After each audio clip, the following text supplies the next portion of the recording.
തിരുവനന്തപുരം മലയൻകീഴ് പഞ്ചായത്തിലെ കുടിവെള്ള പ്രതിസന്ധിക്ക് പരിഹാരം. അർദ്ധരാത്രിയോടെയാണ് എല്ലായിടത്തും വെള്ളം എത്തി തുടങ്ങിയത്.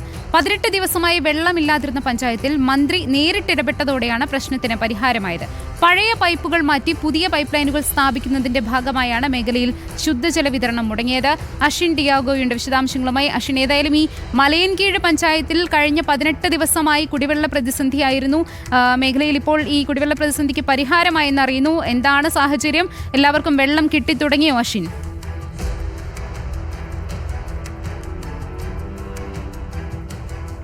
തുളസി, എല്ലാ വീടുകളിലും വെള്ളം എത്തി തുടങ്ങി എന്നുള്ളതാണ് ഏറ്റവും ആശ്വാസകരമായ കാര്യം. കാരണം 19 ദിവസമായി ഈ മലയൻകീഴ് പഞ്ചായത്തിൽ എവിടെയും തന്നെ കുടിവെള്ളം കിട്ടാനില്ലായിരുന്നു. അതുകൊണ്ട് തന്നെ കടകൾ വരെ അടച്ചിടേണ്ട സാഹചര്യം, ഹോട്ടലുകൾ അടച്ചിടേണ്ട സാഹചര്യം, മറ്റു വീടുകളിലേക്ക്, ബന്ധുവീട്ടുകളിലേക്കൊക്കെ അവിടുത്തെ ആളുകൾക്ക് മാറി താമസിക്കേണ്ട ഒരു സാഹചര്യമായിരുന്നു ഉണ്ടായിരുന്നത്. 18 ദിവസമായി വെള്ളമില്ല എന്ന് പറയുമ്പോൾ തന്നെ നമുക്ക് ആലോചിക്കാവുന്നതാണ്. അവരുടെ കാര്യങ്ങളൊന്നും തന്നെ നടക്കാത്തൊരു സാഹചര്യമായിരുന്നു ഇത്. പിന്നീട് നമ്മൾ ഇന്നലെ ഈ വിഷയം വലിയ രീതിയിൽ ഏറ്റെടുത്ത് വാർത്തയാക്കിയതിന് പിന്നാലെയാണ് മന്ത്രി തന്നെ നേരിട്ടിടപെട്ട ഈ ഒരു പ്രശ്നപരിഹാരത്തിന് അടിയന്തരമായി നടപടി വേണമെന്ന് ആവശ്യപ്പെടുകയും എക്സിക്യൂട്ടീവ് എഞ്ചിനീയറിനെ വിളിച്ച് റിപ്പോർട്ട് തേടുകയും ചെയ്തത്. ഈ എക്സിക്യൂട്ടീവ് എഞ്ചിനീയർ മന്ത്രിക്ക് നൽകിയ റിപ്പോർട്ടിൽ പറഞ്ഞത് രാത്രിയോടുകൂടി തന്നെ ഈ അറ്റകുറ്റപ്പണികൾ എത്രയും വേഗം പൂർത്തിയാക്കി വാൽവുകൾ തുറന്ന് വെള്ളം എത്തിക്കാൻ ശ്രമിക്കും എന്നുള്ളതായിരുന്നു.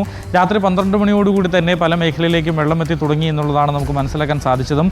ഇപ്പോൾ പല വീടുകളിലും വെള്ളം കിട്ടി തുടങ്ങിയിട്ടുണ്ട്. ഈ പ്രതിസന്ധി ഏറ്റവും രൂക്ഷമായിരുന്നത് പാലോട്ടുവിള, ആനപ്പാറ, തച്ചോട്ടുകാവ് ഈ ഭാഗങ്ങളിലൊക്കെയായിരുന്നു ഏറ്റവും കൂടുതൽ പ്രതിസന്ധി ഉണ്ടായിരുന്നത്. ഈ പ്രതിസന്ധി നിലനിന്ന സ്ഥലങ്ങളിലും വെള്ളം എത്തി തുടങ്ങിയിട്ടുണ്ട് എന്നുള്ളതാണ്. സാധാരണ നിലയിലേക്ക്, ഗതിയിലേക്ക് ജനജീവിതം ഈ പ്രദേശങ്ങളിലെ ജനജീവിതം മാറി തുടങ്ങി എന്നുള്ളതാണ് ഏറ്റവും ആശ്വാസകരമായ കാര്യം.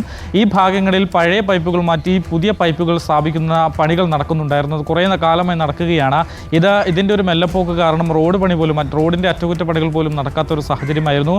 പുതിയ പൈപ്പുകൾ സ്ഥാപിക്കുമ്പോൾ പഴയ വാൽവുകൾ തുറക്കുമ്പോൾ അതിലുണ്ടാകുന്ന ലീക്കുകളും വലിയൊരു പ്രതിസന്ധിയായിരുന്നു സൃഷ്ടിച്ചിരുന്നത്. ഇന്നലെ ഈ എക്സിക്യൂട്ടീവ് എഞ്ചിനീയറോട് മന്ത്രി നേരിട്ട് തന്നെ ഇതിൽ വിശദീകരണം ആവശ്യപ്പെടുകയായിരുന്നു. ഈ ഒരു സാഹചര്യത്തിലാണ് പണികൾ രാത്രിയും അതുപോലെ തന്നെ പകലുമായി പണികൾ അതിവേഗത്തിൽ പൂർത്തിയാക്കി ഇപ്പോൾ വെള്ളം വീടുകളിൽ സ്ഥാപിച്ചിട്ടുള്ളത് അല്ലെങ്കിൽ വിതരണം ആരംഭിച്ചിട്ടുള്ളത്. 2 ദിവസത്തിനകം തന്നെ ഈ പണികൾ പൂർത്തിയാക്കും എന്നും മന്ത്രിക്ക് എക്സിക്യൂട്ടീവ് എഞ്ചിനീയർ ഇത്തരത്തിൽ ഉറപ്പ് നൽകിയിട്ടുണ്ട്. 2 ദിവസത്തിനുള്ളിൽ തന്നെ പണികൾ പൂർത്തിയാകും എന്നാണ് നമുക്ക് മനസ്സിലാക്കാൻ സാധിക്കുന്നത്. ഈ വാൽവുകളിലുണ്ടായ ചോർച്ചയും അതുപോലെ തന്നെ പുതിയ പൈപ്പുകൾ സ്ഥാപിക്കുമ്പോൾ പഴയ പൈപ്പിലുണ്ടാകുന്ന പൊട്ടൽ, ഈ 2 കാര്യങ്ങളായിരുന്നു ഈ പ്രതിസന്ധിക്ക് കാരണം എന്നുള്ളതാണ് എക്സിക്യൂട്ടീവ് എഞ്ചിനീയർ മന്ത്രിയെ അറിയിച്ചിട്ടുള്ളത്.